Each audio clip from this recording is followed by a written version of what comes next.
सोनं खरेदी करताय तर थांबा, त्याआधी ही रील पूर्ण पहा। आज सोनं आणि चांदीच्या दरात मोठी वाढ पाहायला मिळत आहे।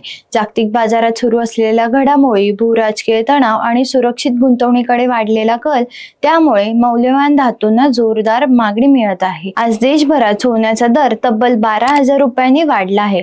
सध्या 24 कॅरेट सोनं 1,79,000 रुपयांवर पोहोचलं असून 22 कॅरेट सोनं 1,64,100 रुपयाने विकलं जात आहे। जागतिक बाजारात स्पॉट गोल्डचा भाव 2.1% वाढून $5,511 प्रति अंश झाला आहे। त्याचबरोबर चांदीनेही मोठी झेप घेतली आहे। दिल्ली, मुंबई आणि पुणे बाजारात चांदीचा दर थेट 4,10,000 रुपये प्रति किलो गेला आहे। आंतरराष्ट्रीय बाजारात स्पॉट सिल्वर 1.3% वाढून $118 प्रति अंश झाला आहे। गुंतवणूकदारांसाठी हा मोठा फायदा झालाय। 1 जानेवारीला 10 ग्रॅम सोनं घेतलं असतं तर आज 44,000 रुपयांचा नफा मिळाला असता, तर 1 किलो चांदीवर 1,70,000 रुपयांचा फायदा झाला असता। ही माहिती कशी वाटली कमेंट बॉक्समध्ये नक्की सांगा आणि महाराष्ट्र जागरणला फॉलो करायला विसरू नका।